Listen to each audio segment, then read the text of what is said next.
Bonsoir tout le monde. Donc moi je vais vous présenter un peu les cartes dans Cordova et comment les intégrer, quelles solutions nous on a pu tester et pourquoi on a choisi les solutions qu'on a choisies. Ok, ça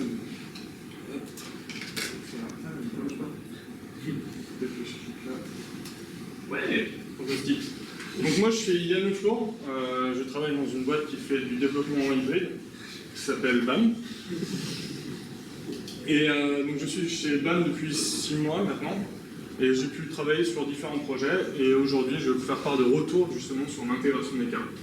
Vous pouvez retrouver mon compte Twitter directement sur la présentation qui sera mise en ligne, on donnera les liens directement sur la page du Meetup. Il y a un underscore dans le bas là. Je penserai. Ok. Alors je vais commencer par faire une petite introduction sur pourquoi il faut faire très attention à sa carte. Parce que nous, les développeurs, on ne fait pas forcément toujours attention à ce qu'on a au bout et pourquoi, en quoi ça va impacter notre projet et le client. Ah merde, fantastique. J'ai quitté. Ok. Ok. Ouais.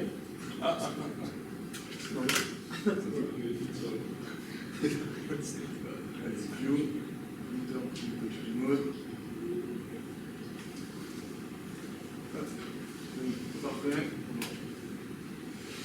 Donc, je vais vous présenter très vite 3 applications que vous connaissez très probablement. Donc, on a Uber, Foursquare et Airbnb. Pourquoi ces 3 applications? Parce que tout a besoin de carte. Et que globalement, il y a une forte probabilité que si vous travaillez pour des clients qui sont notamment des startups, par exemple, leur modèle repose sur un modèle à la Airbnb ou à la Uber ou un pseudo réseau social targeté pour une population très précise. Et donc, on se retrouve régulièrement avec des cartes, dans ce cas-là, un peu plus à la Foursquare. Donc c'est pour ça.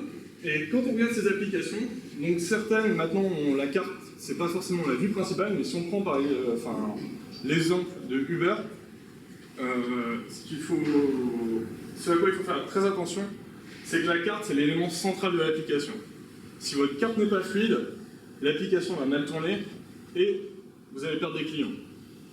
Donc qui dit perte de clients, dit votre client à vous, le PO, pas content. Donc c'est pour ça qu'il faut faire très très attention à au choix des cartes que vous utilisez. Donc je ne vais pas parler juste de la solution qu'on a utilisée, mais aussi des autres solutions qu'on a pu tester et pourquoi on ne les a pas choisies. La première solution que je vais vous présenter, c'est Leaflet. Donc c'est une solution qui est Full.js, qui est open source il me semble, accessible, c'est très sympa, mais un des gros problèmes, c'est super moche. Alors, ça fonctionne par des tilesets, c'est-à-dire que vous allez avoir un fournisseur qui va vous allez souscrire un service qui va vous fournir vos différentes portions de la carte. Donc quand vous zoomez, en fait, ça va récupérer des blocs de cartes, différents carrés qui vont s'afficher. Donc ça, c'est très bien. On a beaucoup de fournisseurs, il y a toute une liste. Il y aura un lien plus tard dans la présentation si vous voulez regarder un peu les différents fournisseurs, les différents types de cartes. Ce qui est bien, c'est qu'avec les différents fournisseurs, on peut aussi avoir d'autres affichages. Mais pour l'instant, je dois avouer que j'en ai trouvé aucun qui m'a vraiment convaincu dans son design. Donc ça, c'est très bien, on a des cartes personnalisables. On peut aussi, avec un peu de travail, mettre en cache les cartes. Il me semble que Benjamin a fait une présentation là-dessus, dans un meetup.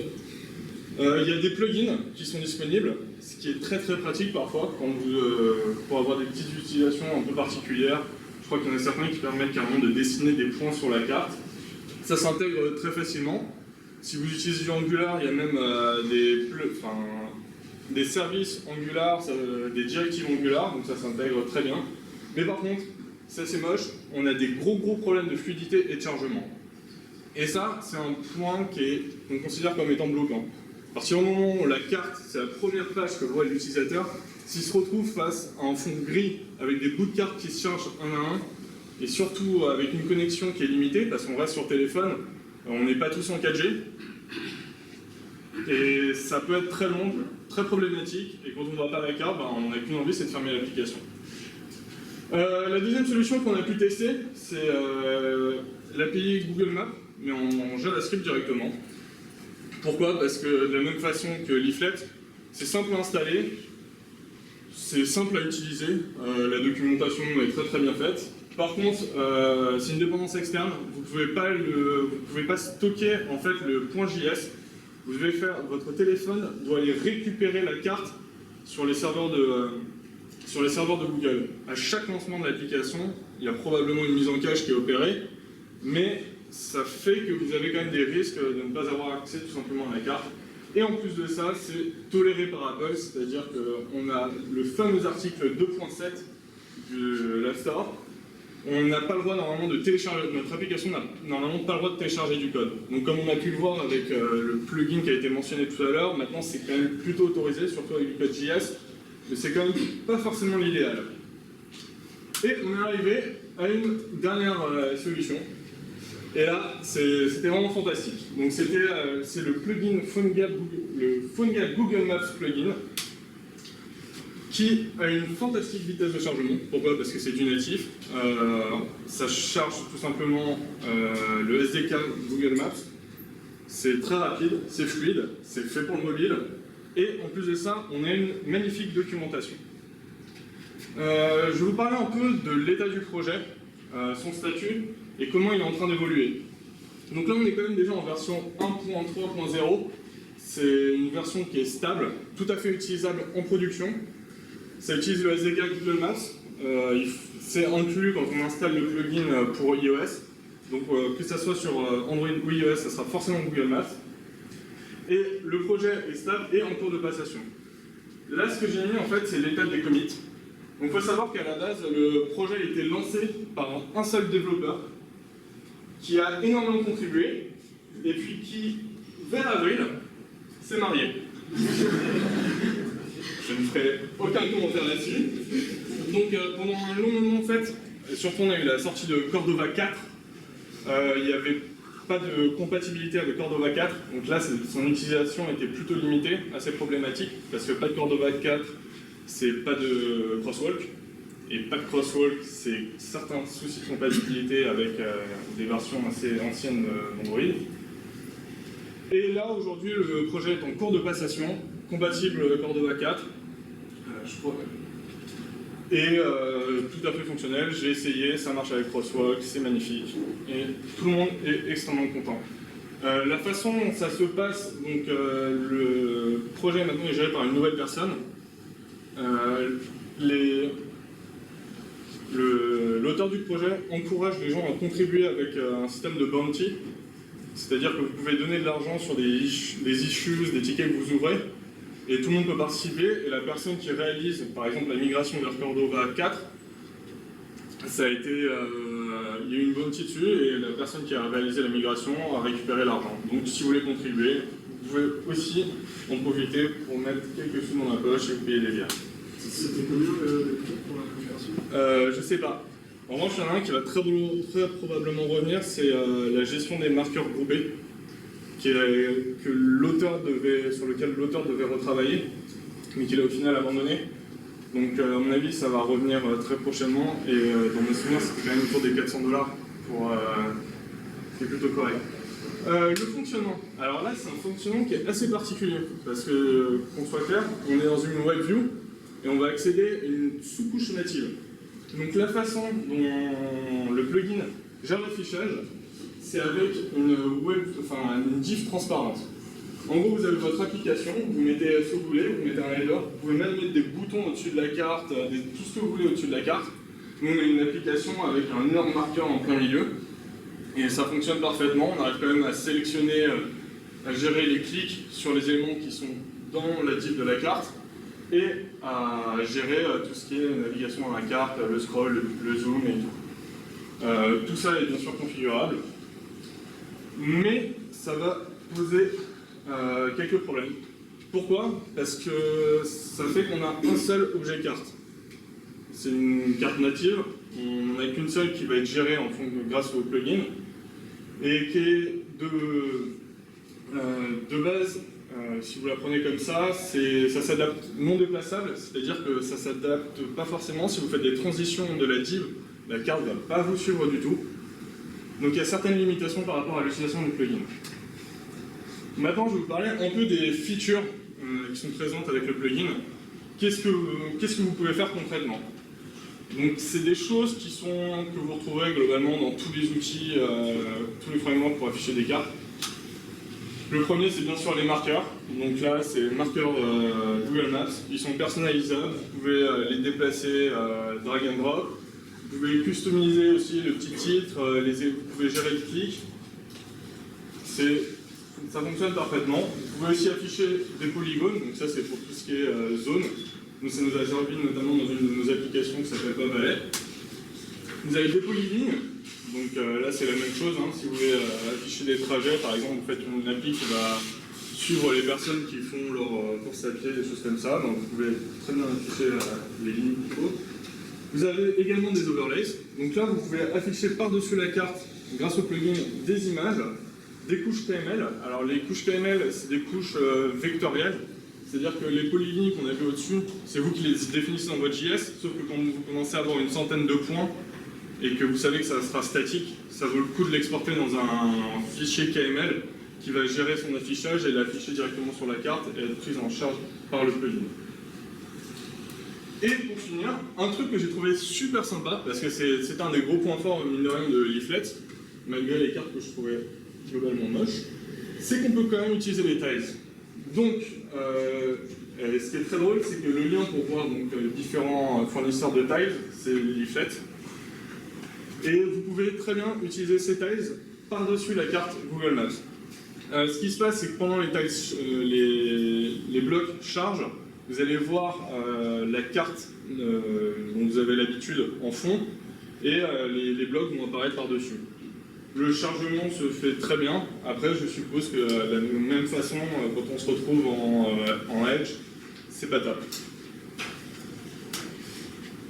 Maintenant, je vais vous parler un peu de l'interface JS. Il faut savoir que l'installation du plugin, comme je vous l'ai dit, la doc est très très bien faite. Il y a une explication sur l'installation sur Windows, sur Mac et sur Windows, OS X et Linux. Donc c'est très très bien fait. Il n'y a pas besoin de plus de détails. Si vous allez voir la doc, vous allez comprendre. Je vais vite fait vous montrer comment ça fonctionne du côté du JS. Donc au niveau du JS, on attend que la vue soit prête. Bien évidemment. On récupère la div qui va être concernée, celle qui va être rendue transparente. On lance le plugin en lui donnant la div. Et quand on récupère un certain événement, on lance l'initialisation de la carte, donc avec un callback. Dans ce callback, après, on récupère la carte et on peut ajouter par exemple un marqueur. Ça se fait très simplement, la documentation, donc pour tous les éléments que je vous ai montrés, c'est très bien expliqué, c'est très facile, mais ça c'est la partie simple. Parce que comme je l'ai pu vous l'expliquer, il y a des grosses limitations avec ce plugin qui ne sont pas bloquantes, parce que vous pouvez, comme je vais vous le montrer, vous pouvez les surmonter, mais qui ne sont pas forcément simples à appréhender. Et le problème, ça vient de la gestion des cartes. Typiquement, vous avez une application, vous allez avoir la carte qui va devoir être affichée dans plusieurs divs différentes, sur plusieurs pages. Et ça, c'est plus problématique à gérer. Pourquoi? Parce que vous récupérez une seule instance de la carte. Donc, on a différents problèmes dans le plugin, les callbacks, que je déteste, la gestion de différentes cartes, la gestion des différents objets, parce qu'en fonction des pages sur lesquelles vous allez être, et de la carte que vous allez afficher, vous n'allez pas forcément vouloir garder les mêmes marqueurs, les mêmes overlays que sur l'autre page, et la gestion des événements. Les promesses, c'est généralement ce que je privilégie par rapport au callback, parce que les callbacks c'est toujours un peu dépendant de la façon dont le développeur a décidé de se passer. Moi ce que j'ai tendance à faire, c'est là, typiquement, il faut savoir que les exemples que vous allez voir, ça a été intégré dans du Angular, application Ionic. Donc les exemples que vous allez pouvoir utiliser, c'est une application Ionic de base dans laquelle on affiche une carte. Donc là, j'ai repris un peu ce qu'on a vu juste avant. on a une méthode pour lancer la carte, une méthode pour ajouter le marqueur. Et ici, c'est pas forcément l'idéal pour l'instant, on va y revenir. Une fois qu'on attend que la carte, on ait une promesse, et on attend que la carte soit initialisée avant de pouvoir ajouter le marqueur.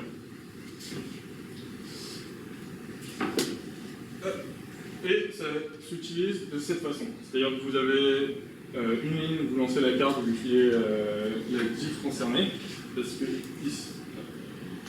ici j'en profite pour récupérer directement dans le start la div. Et ensuite vous ajoutez votre marqueur. Maintenant, là on va rentrer dans la partie un peu plus hard, qui est la gestion de l'objet carte, parce qu'il a fallu que je crée une classe carte pour gérer l'affichage de la même carte qu'on récupère sur plusieurs pages différentes dans l'application. Donc avec différents éléments, différentes contraintes. Donc déjà, on va revoir un peu la récupération de la carte. Pour ça, on modifie un peu, on crée une méthode qui permet de récupérer l'instance de la carte. Donc là, si vous remarquez, je n'envoie plus la div parce que vous pouvez récupérer la carte sans l'instancier dans une div. Ça me permet aussi de lancer la carte que si j'en ai besoin dans mon application et pas forcément avant. On attend de la même façon l'événement et on récupère une promesse. Ensuite, on crée la classe carte. Ce qui est très très important, c'est que les éléments qui vont rendre notre carte distincte d'une page à l'autre, c'est typiquement les options. Il y a énormément d'options pour gérer la carte. Si elle est active ou pas. Pourquoi? Parce qu'il va falloir, ça va nous aider à gérer les événements, parce que je vous rappelle qu'il y a une seule instance de la carte qui envoie les événements, donc à toutes nos classes cartes, donc il faut savoir laquelle est affichée. Et donc là, pour l'initialisation, on récupère l'instance. Ici, après, un point très très important, vu qu'on va travailler avec des promesses, il est très très important de binder en fait, le prototype à votre classe. Parce que vous allez toujours vouloir récupérer l'élément 10 et que le 10 soit cette instance de la carte. Donc, l'accès à la carte, comment ça se fait? Donc là, j'ai tout simplement fait des setters qui qui stockent les différents paramètres qu'on envoie. Donc que ce soit la div, les options, le centre de la carte, le zoom, le type et une méthode pour récupérer un getter pour la position de la caméra. Globalement, c'est juste repris les fonctions, les méthodes qui étaient déjà disponibles et qui étaient déjà fournies par le plugin. J'ai juste rappelé tout ça pour pouvoir gérer plusieurs instances. Un point très très important maintenant, c'est quand vous voulez changer, passer d'une carte à l'autre, il est important de sauver l'état de la carte dans laquelle vous vous trouvez. Et pour ça, le point important, c'est de récupérer en fait la position de la carte. La position de la carte, c'est pas seulement les coordonnées de géolocalisation, c'est aussi le zoom et le tilt. Le tilt, en fait, c'est quand vous voyez une carte, typiquement sur les cartes Google en JS, vous le voyez de dessus, mais en fait sur Google Maps, vous pouvez rajouter un petit tilt qui vous permet de donner une perspective à votre carte. Et donc tout ça est stocké dans la position. Et déjà grâce à ça, on a la position entre les différentes cartes, donc on va switcher d'une carte à une autre pour pouvoir récupérer la carte telle qu'elle était affichée quand on a quitté la page précédemment. Ensuite, pour la restauration, donc là tout simplement, c'est si on a les paramètres, on utilise, on change la carte. Ici, la map que vous voyez, c'est l'unique instance de la carte qui est fournie par le plugin. C'est pour ça que, donc là, quand on revient sur la page, on doit faire un restore. Donc là, où là, on va redonner le centre, le zoom, le tilt et rendre la div aussi. Donc typiquement, là, on lui redonne la div dans laquelle elle avait été instanciée dans cette page pour qu'elle se déplace de la page où elle était avant à la nouvelle page et qu'elle se réadapte à la div.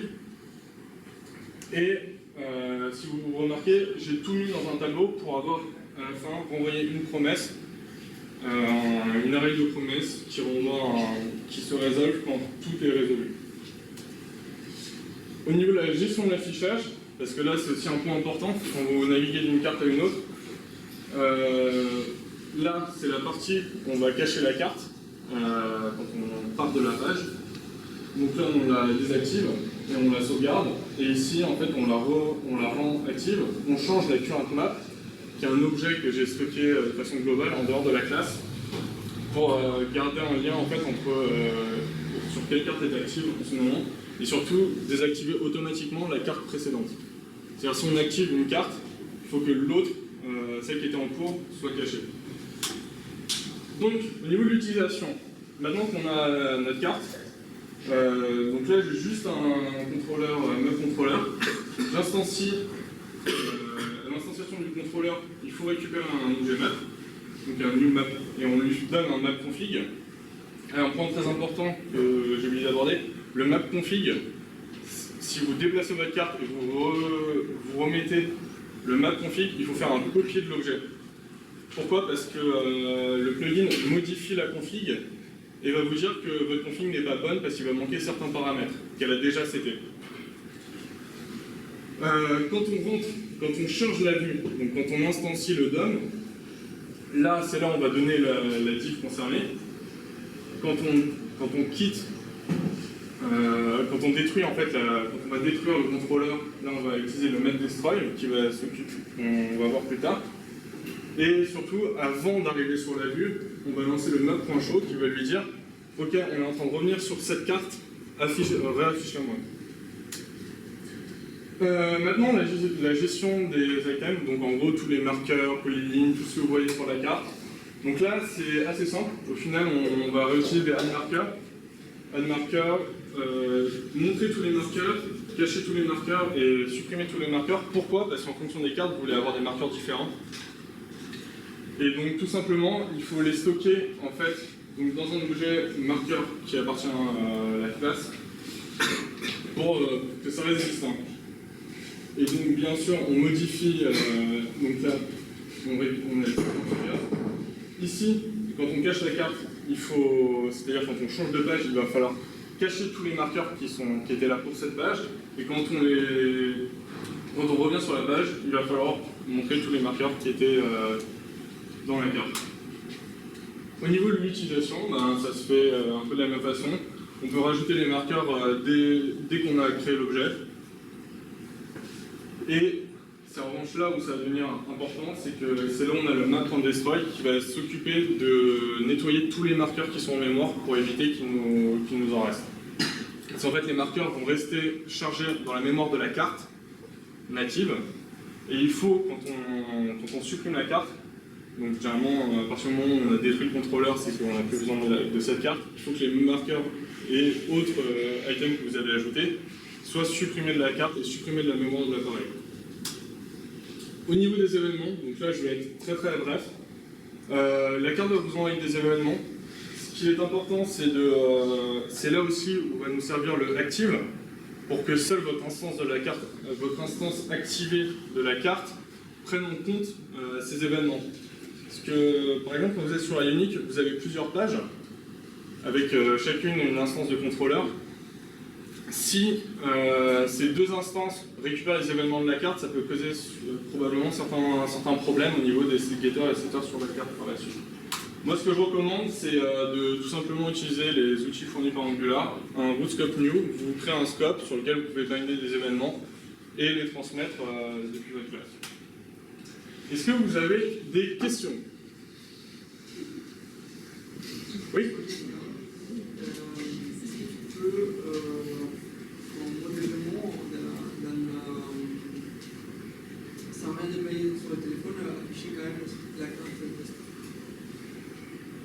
C'est-à-dire dans ton navigateur, quand tu es en mode... C'est pas sur le système d'exploitation pour afficher la carte. J'ai pas très bien entendu. Le cleaning, c'est pas sur le système d'exploitation. Ouais, il est pas sur... effectivement. Si vous êtes...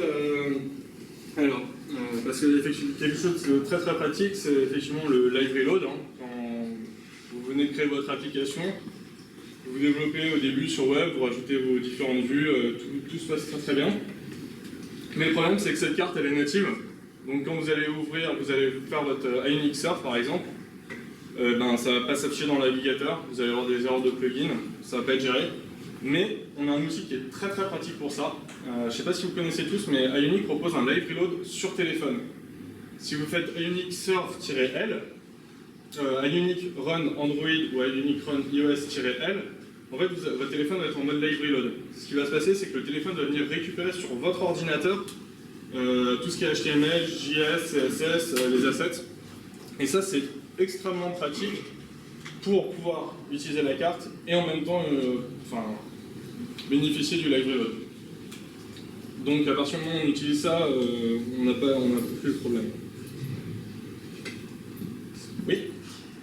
Tu disais tout à l'heure que tu l'utilisais principalement sur les projets Ionic avec Angular.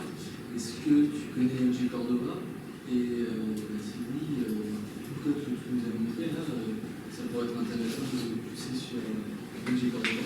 Ouais, alors déjà, ce que je vais faire, c'est je vais essayer de packager ça pour mettre ça dans un repo, premièrement chez BAM, et ensuite, effectivement, ça peut être une excellente idée de mettre ça, de l'intégrer au projet NG Cordova, parce que je pense que c'est quelque chose que beaucoup de gens utilisent déjà, la carte. Donc effectivement, c'est une bonne suggestion. Merci. Même un peu la dépendance Angular quand tu vas. Alors, ça j'y ai songé. Faut que je vois comment faire. Mais effectivement, ça serait vraiment quelque chose d'optimal.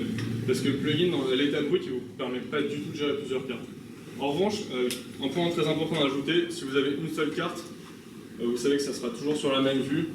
Vous embêtez pas forcément à utiliser une classe comme j'ai fait. Parce que le plugin est très bien fait, il vous permet de tout faire. Vous n'avez pas besoin de réimplémenter toutes les méthodes. Oui. La carte, elle vole un peu les événements qui se passent sur la page, dans le sens où on a des applications où on peut ouvrir le menu en glissant le doigt vers la droite. Ouais. Est-ce qu'avec une carte, ce serait possible ou est-ce que... Ah ouais, alors, ça c'est un petit truc qui est très marrant, et merci à Yannick de nous avoir fait un super hamburger menu, qui en fait n'est pas un vrai hamburger menu. Donc je sais pas si vous voyez un peu ce que c'est le hamburger menu. Donc c'est le petit icône avec les 3 traits, qui vous ouvre un écran sur la droite, qui va prendre globalement les 2 tiers de l'écran. Ce qui se passe, donc c'est présent dans Ionic, ils l'ont implémenté en directive, mais un petit problème avec cette carte, donc comme je vous l'ai expliqué, la div, elle est transparente. Et Ionic, la façon dont eux ont décidé d'implémenter leur menu hamburger, c'est tout simplement en fait, de le cacher. Donc il va être caché sous la div normalement, donc le contenu de la page. Le problème c'est que le contenu de la page il est transparent, donc en fait on a la transparence et on voit toujours le menu qui passe par-dessus la carte. Je sais qu'il y a une issue qui a été créée. Il y a une réponse à cette question. Alors, je crois que c'est carrément sur le Git du projet, où le développeur, le créateur du projet a lui-même implémenté le menu hamburger par rapport à, avec Ionic et pour que sa carte fonctionne avec. Sur la forme d'Ionic. Ouais, sur les forums d'Ionic aussi, vous allez pouvoir trouver ce genre d'informations. Ce que je vous recommande, c'est d'essayer de... De toute façon, ça va bien tenir, à mon avis, une autre solution que leur hamburger menu de base. C'est quelque chose qui arrive vraiment par-dessus la div, ça serait juste mieux en fait. Et moins problématique. Et d'essayer de gérer les événements de l'ouverture-fermeture du menu, les lier à la carte pour qu'elle réponde en accord avec ça. S'il y a d'autres questions.